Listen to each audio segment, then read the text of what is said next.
नमस्कार, आप देख रहे हैं GBN 24 न्यूज। आपके साथ मैं हूं राशि। आइए खबरों की शुरुआत करेंगे।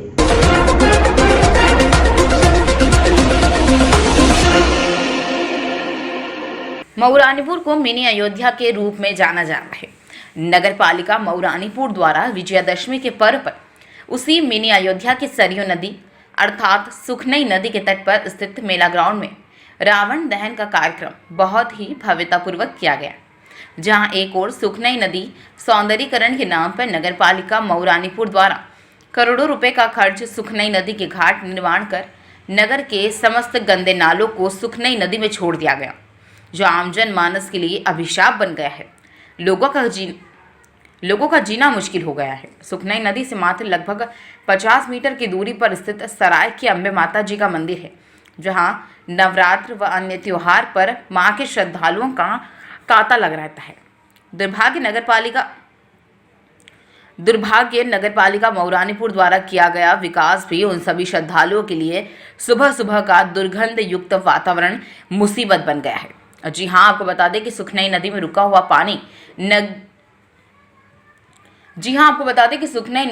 हुआ पानी नदी में उगी हुई जलकुंभी नदी में नगर पालिका मऊरानीपुर द्वारा नदी में छोड़े गए नगर के बड़े बड़े नाले, नदी के किनारे खुले में हो रहे शौच क्रिया के दौरान फैली हुई गंदगी और नदी पर खुले में बिक रही कच्ची शराब, नदी के चारों तरफ फैली हुई कच्ची शराब की पन्नियां, जो नदी के इर्द गिर्द के परिवेश के माहौल को खराब करने के लिए पर्याप्त हैं। स्वास्थ्य मंत्रालय द्वारा वर्षा ऋतु में जनहित में संदेश को चुनौतियां देता हुआ नगर पालिका मऊरानीपुर प्रशासन स्वास्थ्य विभाग के अनुसार अपने घर की छतों व आसपास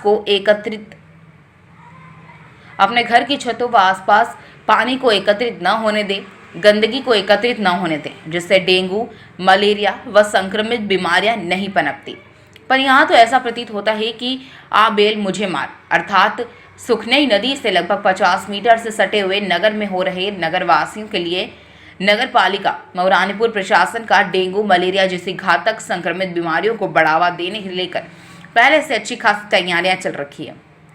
इसलिए नगर के समस्त बड़े नालों से निकलता दूषित पानी का निकास सुखनई नदी के ठहरे हुए पानी में ही कर दिया गया है। महोबा जिले में वर्षों से चली आ रही रामलीला मंचन का कार्यक्रम एक बार फिर हजारों दर्शकों को अपनी ओर खींचने में कामयाब रहा। दरअसल योगी सरकार ने रामलीला कलाकारों और रामलीला के मंचन को खासा तवज्जो दिया है। यही कारण है कि एक बार फिर रामलीला के कलाकार दर्शकों का मन मोहने के लिए मंचों पर दिखाई देने लगे हैं। विजयादशमी के दिन रामलीला के मंच पर पहले लक्ष्मण रावण का युद्ध हुआ। रावण ने भगवान शिव को प्रसन्न करने के लिए तब किया, मगर फिर हनुमान ने पहुंचकर रावण की तपस्या को भंग कर दिया। भगवान शिव की आराधना पूर्ण न होने से नाराज रावण ने युद्ध के लिए सीधे राम को ललकारते हुए युद्ध में बुला लिया। फिर क्या था, भगवान राम और रावण के बीच चले भीषण युद्ध में राम ने रावण रूपी दानव का अंत कर दिया। इस मनमोहक रमीला देश को देखने के बाद दर्शक भाव विभोर उठे और भगवान राम ने कुछ देर के बाद रावण रूपी पुतले का भी दहन कर बुराई पर अच्छाई की जीत का संकेत दिया। कितने वर्षों से रामलीला का मंचन हो रहा है? ये 1875 से पंडित शिवचरण लाल तिवारी जी ने रामलीला प्रारंभ की थी। फिर उसके बाद 1916 से 1960 तक श्री मुकुंदलाल तिवारी जी ने रामलीला का मंचन कराया और यहाँ के स्थानीय कलाकारों के द्वारा मंचन होता रहा। इस बार रामलीला का बहुत पुराना प्रोफेसर नर्मदा प्रसाद गुप्त जी ने भी इस पे जिक्र किया है। जब प्राचीन रामलीला चित्रकूट, कोंच और वहाँ की थी, तब से महोबा की रामलीला चलती आ रही है और बराबर इसका मंचन होता है। ये साहित्य और उसके साथ भी संस्कृति और अपने रामचरितमानस से भी लोगों को परिचित कराती है। कितनी भीड़ आती है, कितने दर्शक आते हैं इसको देखने के लिए? ये पहले दिन से इसमें लगातार भीड़ आती है और रावण वध के दिन, रावण का पुतला दहन के दिन इसमें मैदान और मैदान के बाहर भी भारी मात्रा में भीड़ रही है। हरदोई में बहुजन समाज पार्टी के तत्वाधान में विधानसभा शहरी कार्यकर्ता सम्मेलन का आयोजन शुक्रवार को कछौना चौराहे पर स्थित मैदान में किया गया, जिसमें आगामी विधानसभा चुनाव से लेकर कार्यकर्ताओं का मनोबल बढ़ाया गया, जिसमें पार्टी के मिशन के बारे में बताया गया। सेक्टर प्रभारी अमर सिंह ने पार्टी के इतिहास कार्यशैली पर प्रकाश डाला। ये पार्टी मिशन के रूप में कार्य करती है। यह सर्व समाज के लिए कार्य करने वाली पार्टी है। गांव के विकास के लिए ऐतिहासिक कार्य किया। लोग आज भी कराए गए कार्यों व कानून व्यवस्था की बात करते हैं। वर्तमान सरकार गांव के विकास के लिए जमीनी स्तर पर कोई कार्य नहीं कर रही, जिससे हमारे युवा साथी रोजगार के लिए दूसरे राज्यों को जाने को मजबूर हैं। कार्यक्रम में मुख्य अतिथि भीमराव अंबेडकर सहित सभी पदाधिकारियों के मान्यवर कांशीराम व बाबा साहब के चित्र पर श्रद्धा सुमन अर्पित किए। प्रमुख पदाधिकारियों को फूल माला पहनाकर व स्मृति चिन्ह देकर सम्मानित किया गया। वरिष्ठ बसपा पदाधिकारी नौशाद अली ने कार्यकर्ताओं को संबोधित करते हुए कांग्रेस पार्टी पर कटाक्ष करते हुए कहा कि सबसे ज्यादा वर्षों तक राज करने वाली कांग्रेस पार्टी ने केवल धन्ना सेठों को फायदा पहुंचाया। उसी के कदमों पर वर्तमान सरकार भाजपा सब कुछ बड़ी कंपनियों के हाथ देश गिरवी रख रही है।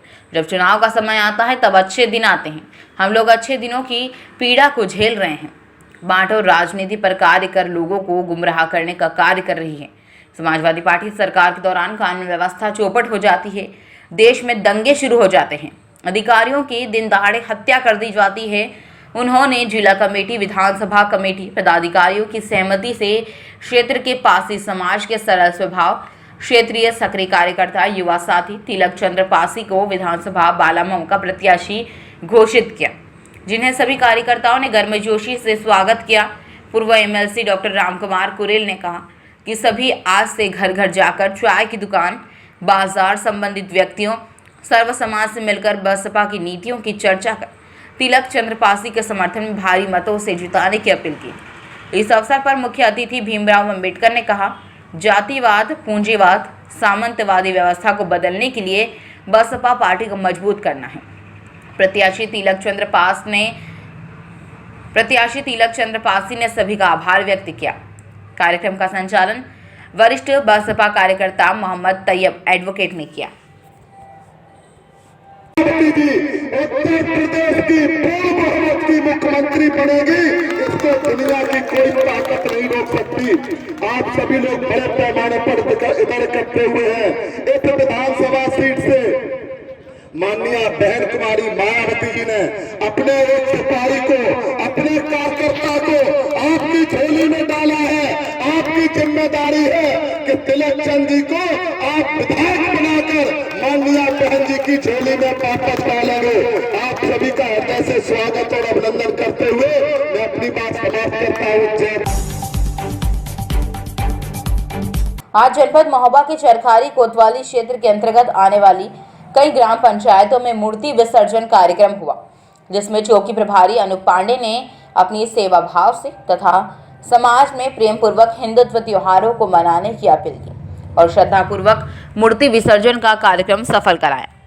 मूर्ति विसर्जन की सुरक्षा व्यवस्था में चौकी प्रभारी अनूप कुमार पांडे, पुलिस कांस्टेबल अश्विनी यादव, संजय यादव, सुयश दुबे तथा उनके साथ ग्राम प्रधान पति सालट सुखदेव अहिरवार आदि ने समाज में पुलिस का मैत्री भाव तथा सेवा भाव प्रकट करते हुए बताया कि पुलिस समाज की सेवा तथा समाज में सुव्यवस्था बनाए रखने के लिए ही है और समाज को भी ऐसी व्यवस्था में पुलिस का साथ देना चाहिए जिससे हमारा देश एवं सभ्य देश की श्रेणी में गिना जाए, क्योंकि पुलिस भी समाज का एक हिस्सा है। चौकी प्रभारी अनूप कुमार पांडे तथा कांस्टेबल अश्विनी यादव, सुयश दुबे, संजय यादव के इस व्यवहार से लोगों में काफी प्रसन्नता देखी गई। उन्नाव में बीमारी से परेशान युवक ने फांसी लगाकर की आत्महत्या। पिछले 2 वर्षों से मानसिक तनाव में चल रहा था युवक। मेला देखने के बहाने घर से निकला, आम के पेड़ पर लटकता मिला युवक का शव। सूचना पर फोर्स के साथ पहुंचे सफीपुर कोतवाली प्रभारी। पुलिस ने शव को कब्जे में लेकर पोस्टमार्टम के लिए भेजा। सफीपुर कोतवाली क्षेत्र के देवगन का मामला है। इस बुलेटिन में फिलहाल के लिए इतना ही। अपडेट्स के लिए आप बने रहिए हमारे साथ। नमस्कार।